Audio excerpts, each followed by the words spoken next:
नमस्कार साथियों, स्वागत है आप सभी का हमारे YouTube चैनल देव कोचिंग क्लासेस सिंघाना में। मैं महिपाल वर्मा उपस्थित हूँ हमारे विषय हिंदी के साथ, जिसमें आज हम अध्ययन करने जा रहे हैं उच्चारण स्थान।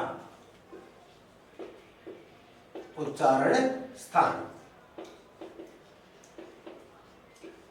साथियों, आप सभी इस बात को जानते हैं और यदि नहीं भी जानते हैं तो आप जान जाएंगे। जैसा कि आप जानते हैं कि उच्चारण स्थान वर्णों की वह स्थिति होती है जब उनका उच्चारण किया जाता है तो जिह्वा किस स्थान पर, मुंह के किस स्थान पर स्पर्श करती है, प्राणवायु कहां से निकलती है, कैसे स्पर्श करती है, उन सभी प्रयत्नों को ध्यान में रखते हुए उच्चारण स्थान निर्धारित होते हैं। या हम ये कह सकते हैं कि उच्चारण स्थान वर्णों के उच्चारण में जो प्रयत्न किए जाते हैं उन प्रयत्नों की एक श्रृंखला है जो शरीर के या मुख के अंगों के नामों से संबोधित होती है।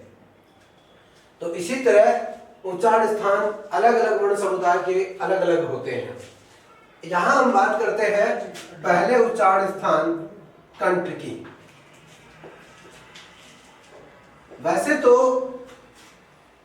हर वर्ण का उच्चारण ही, हर वर्ण की ध्वनि ही गले से निकलती है, तो केवल गला ही सबका उच्चारण स्थान नहीं होता, क्योंकि कंठ की भित्तियों को स्पर्श करते हुए जिनकी प्राणवायु निकलती है या जिनके प्रयत्न ऐसे कंठ से ही ज्यादा संबंधित होते हैं वो कंठ वर्ण होते हैं। या हमारी जिह्वा कहीं और स्पर्श करती है तो वो अलग होते हैं। तो अलग अलग आधारों पर अलग अलग उच्चारण स्थान होते हैं। तो आइए हम बात करते हैं हम पहले उच्चारण स्थान कंठ की। जो कंठ से उच्चारित होने वाले वर्ण हैं उनको कंठ वर्ण कहते हैं। उच्चारण स्थान के आधार पर वे कंठ वर्ण कहलाते हैं। और कंठ वर्णों को याद करने का संस्कृत व्याकरण द्वारा सूत्र दिया गया है, और इसी प्रकार अन्य उच्चारण स्थानों के वर्णों के भी सूत्र संस्कृत व्याकरण ने हमें दिए हैं, जो हिंदी व्याकरण में भी कारगर सिद्ध होते हैं। तो साथियों, ये जो सूत्र है वो हमें आसानी देता है इस काम में कि हम किस तरह से इन वर्णों को याद रखें और जो ये वर्ण है ये दूसरे उच्चारण स्थानों में मिश्रित ना हो, मिले नहीं, या हम दुविधा में ना पड़े, परीक्षा की घड़ी में उनका पृथकीकरण न कर सकें। इस बात के लिए हमें मदद करता है। तो इसका सूत्र है, या इन वर्णों को याद करने का सूत्र है, अकु है विसर्गीय नाम कंठ है।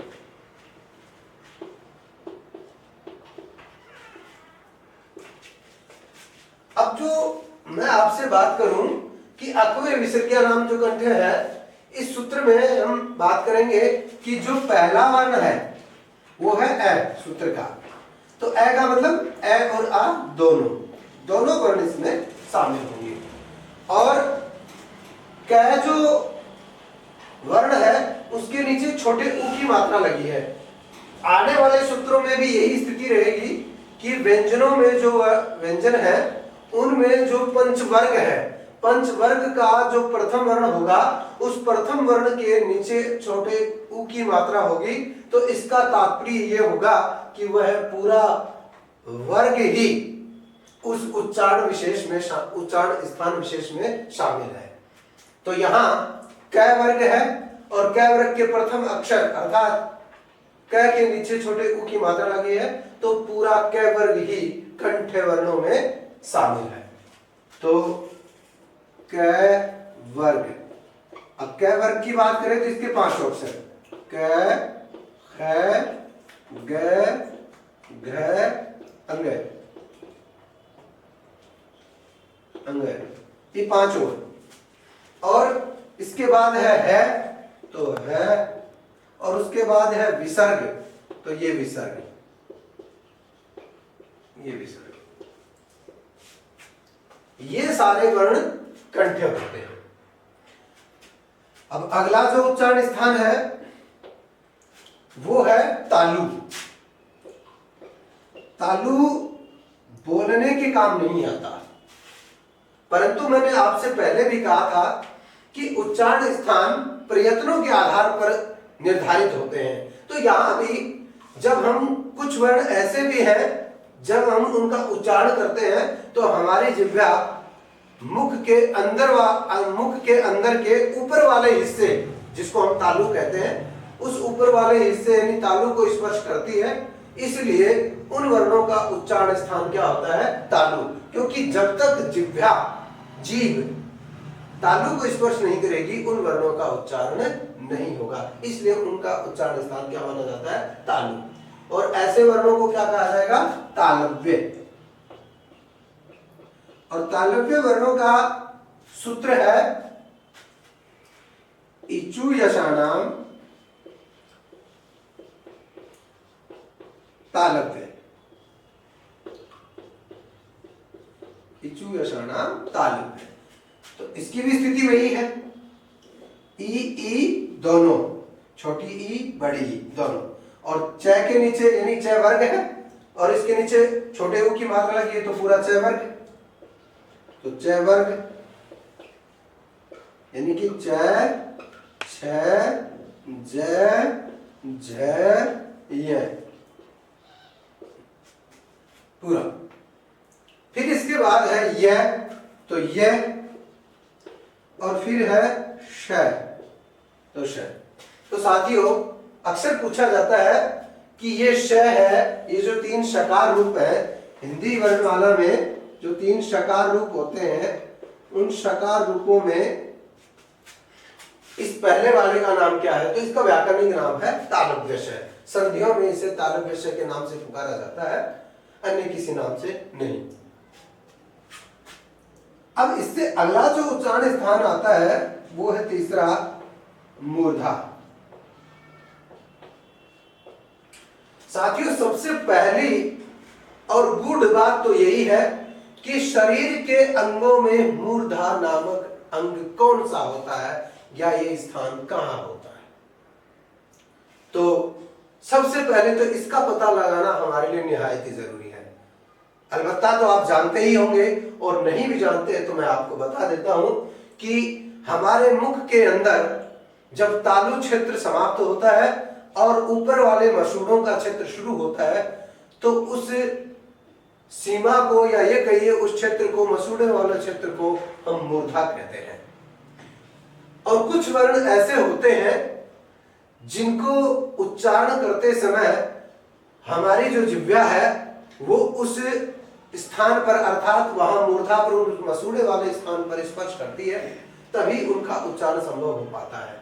इसीलिए उन वर्णों को हम बोलते हैं मूर्धन्य और उनका उच्चारण स्थान होता है मूर्धा। मूर्धन्य वर्णों का सूत्र होता है ऋतु रसाणाम मूर्धन्य।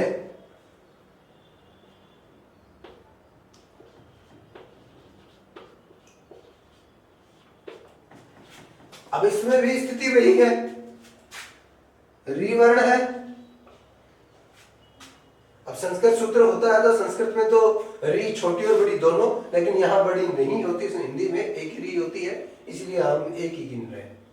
और ट वर्ग है उसके नीचे, और ट वर्ग का पहला अक्षर है ट, तो उसके नीचे छोटे ऊ की मात्रा है तो ट वर्ग पूरा। तो ट वर्ग यानी कि ट, ठ, ड, ढ, ण। फिर इसके बाद र, फिर इसके बाद श। तो साथियों शकार रूपों में दूसरे रूप का नाम है मूर्धन्य श। अब तीसरे में मूर्धन्य हमने पढ़ा है, तो चौथा जो उच्चारण स्थान है वो है दंत।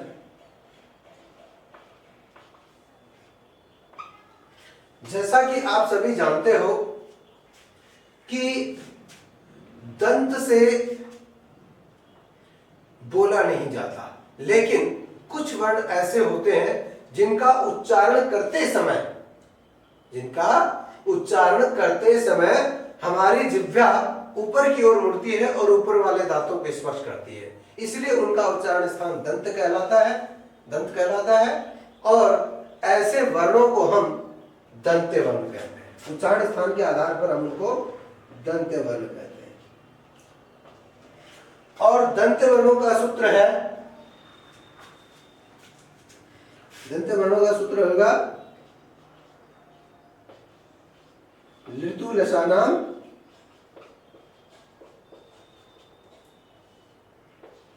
दंत्य।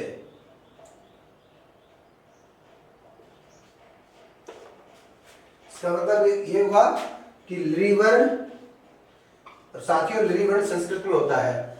जब आप यण संधि पढ़ते हो तो यण संधि में जो यण बनते हैं य र ल व, तो संस्कृत में चारों यण बनते हैं, क्योंकि यहाँ संस्कृत स्वरों में लृ स्वर भी गिना जाता है, इसलिए ल भी बनता है।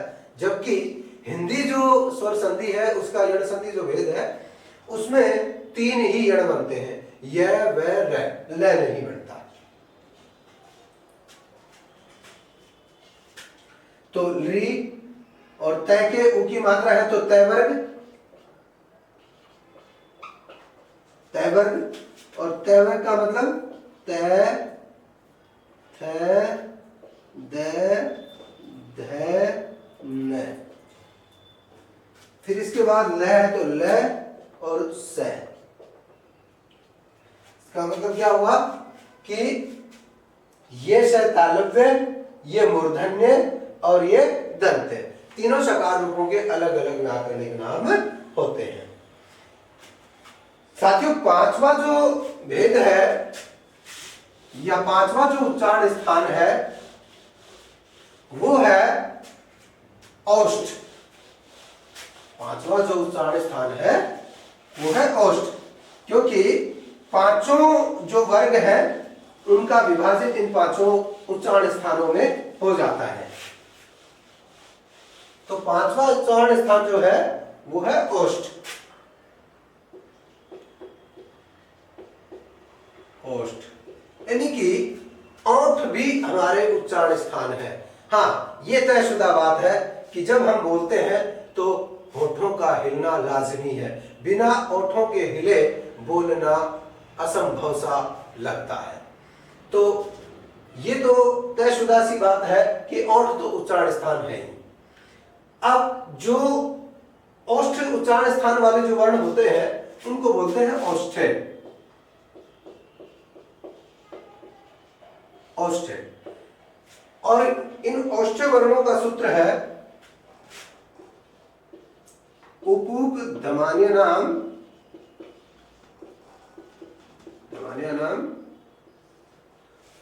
औष्ठ्य। साथियों यहां हमें हमारे नियम में कुछ फेरबदल सी लगती है, क्योंकि मैंने कुछ देर पहले ही कहा था कि जो ये सूत्र है संस्कृत व्याकरण द्वारा दिए गए, इसमें 5 वर्गों में से प्रत्येक वर्ग का पहला अक्षर होगा और उसके नीचे छोटे उ की मात्रा होगी। परंतु यहाँ प वर्ग का पहला अक्षर तो है लेकिन इसके नीचे बड़े उ की मात्रा है, इसलिए नियम टूटता नजर आ रहा है। परंतु साथियों यहाँ नियम टूटा नहीं है, यहाँ दूसरे शब्द के इसके साथ जुड़ने से और इसमें कुछ फेरबदल आया है, दीर्घ संधि इसमें हो गई है, और उस दीर्घ संधि का विच्छेद करने पर हमें वास्तविक स्थिति का ज्ञान हो जाएगा कि पै के नीचे छोटे उ की मात्रा है कैसे। इसमें लिखा हुआ है उपु धन उपधमान्यनाम।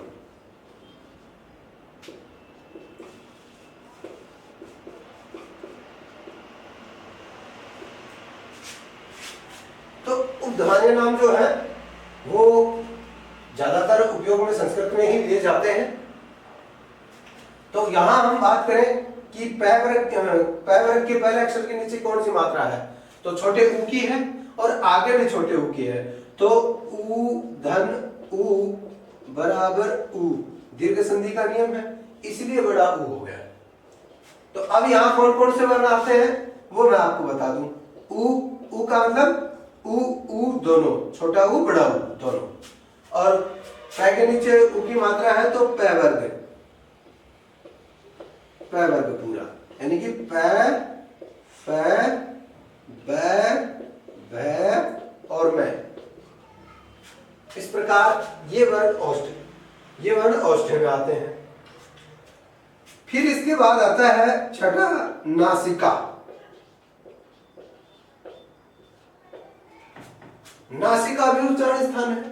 नाक से बोला तो नहीं जाता, लेकिन ध्वनि श्वास वायु के साथ गति करती है, और जब श्वास वायु शरीर से बाहर निकलती है तो उसी के साथ ध्वनि निकलती है। तो वो जो श्वास वायु है उसका अधिकांश हिस्सा मुख और नाक में से जिस भाग से निकलता है वही उसका उच्चारण स्थान मान लिया जाता है। तो साथियों, कुछ वर्ण ऐसे हैं जिनका उच्चारण करते समय श्वास वायु का अधिकांश भाग मुख की अपेक्षा नासिका से अर्थात नाक से बाहर निकलता है, इसलिए उनका उच्चारण स्थान होता है नासिका। और ऐसे वर्णों को बोलते हैं नासिक्य। ऐसे वर्णों को बोला जाता है नासिक्य वर्ण। ये होते हैं नासिक्य वर्ण। और नासिक्य वर्ण को सूत्र भी वही है और वर्ण भी नहीं वही है, सेम है, इसलिए डायरेक्ट वर्ण ही बता दिए जाते हैं। क्योंकि सूत्र बोलेंगे तो भी ये कि यम गणानाम नासिक्य, और डायरेक्ट लिखें तो भी वही है। अतः मैं सीधे ही लिख देता हूं प्रत्यक्ष रूप में, या ये कहिए कि डायरेक्ट लिख देता हूं कि प्रत्येक वर्ग का जो पंचमाक्षर है, पांचवा अक्षर है, वो क्या होता है? नासिक्य होता है। तो अंग,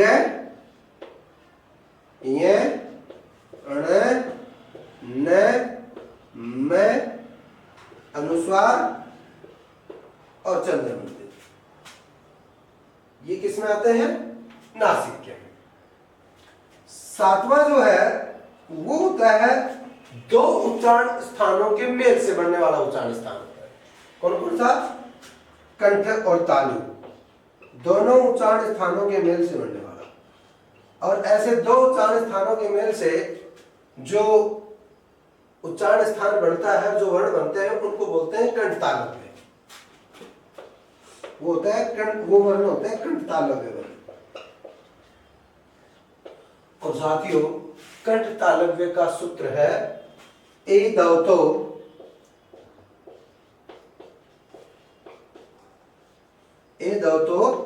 कंठ तालव्य।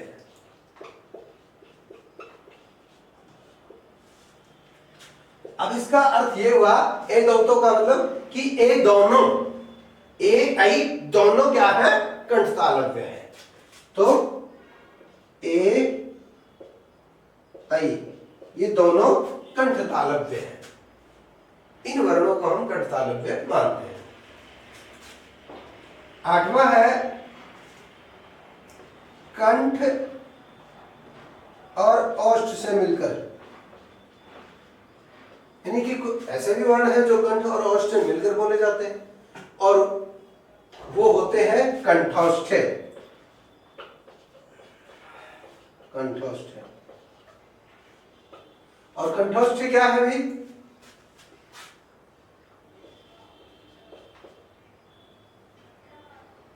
कंठोष्ठ अदौतो कंठोष्ठ।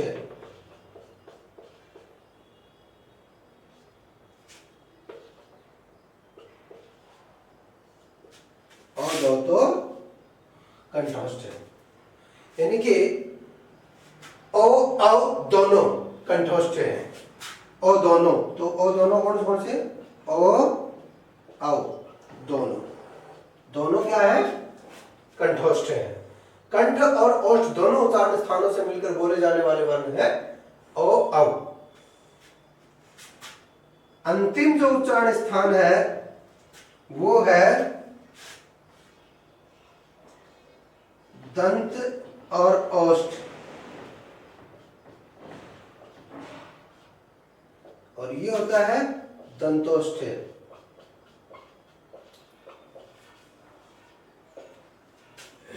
तो इनका सूत्र है वकारस्य दंतोष्ठ।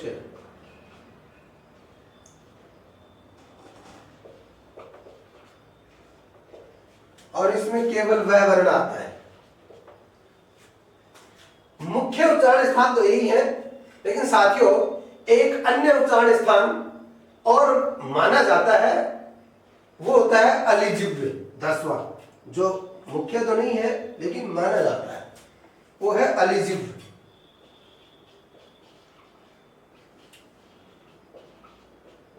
अलिजिह्व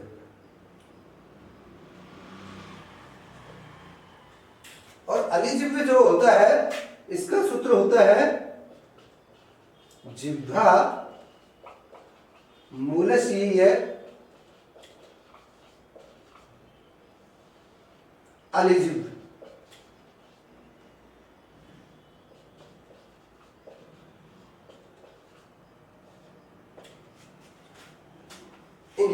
इसी को काकल्य वर्ण भी कहते हैं। काकल्य वर्ण जो ये होते हैं ना, ये जिह्वा मूलशीय, यही काकल्य वर्ण भी होते हैं, क्योंकि जिह्वा का मूल ही काकल है। तो जो जिह्वा मूलशीय ने जो जिह्वा के मूल से उच्चरित होते हैं, हमारी जीव की जो जड़ है, जहां से ये हमारे मुख से जुड़ी हुई है, उस स्थान से जिन वर्णों का उच्चारण होता है उनको बोलते हैं काकल्य वर्ण या जिह्वा मूलशीय, अलिजिह्व। और अलिजिह्व में एक क्या आता है, यही है वर्ण, कंठे भी होता है और अलिजिह्व भी होता है। एक बार प्रश्न आ चुका है, काकल्य वर्ण है जीव और अलिजिह्व वर्ण है, तो है अलिजिह्व वर्ण होता है। साथियों उच्चारण स्थान में हम जान गए हैं कि किन वर्णों का उच्चारण स्थान क्या होता है, यानी कि कंठ, तालव्य, मूर्धन्य, दंत्य, औष्ठ्य, नासिक्य, कंठ तालव्य, कंठौष्ठ्य, दंतौष्ठ्य और जिह्वा मूलशीय, इन वर्णों को हम जान गए हैं। इनका अलग अलग वर्गीकरण कर लिया गया है और इनको अलग अलग जानने में हमारी मदद करते हैं ये सूत्र, क्योंकि वैसे वर्ण याद करें तो इनका आपस में मिल जाने का भय समाया रहता है, लेकिन सूत्रों के माध्यम से ये अपने आप पृथक पृथक रहते हैं। तो मैं उम्मीद करता हूं कि आप सभी को ये वीडियो पसंद आया होगा और आपसे ये अनुरोध करता हूं कि आप चैनल को लाइक करें, सब्सक्राइब करें और वीडियो को शेयर करें, ज्यादा से ज्यादा करें।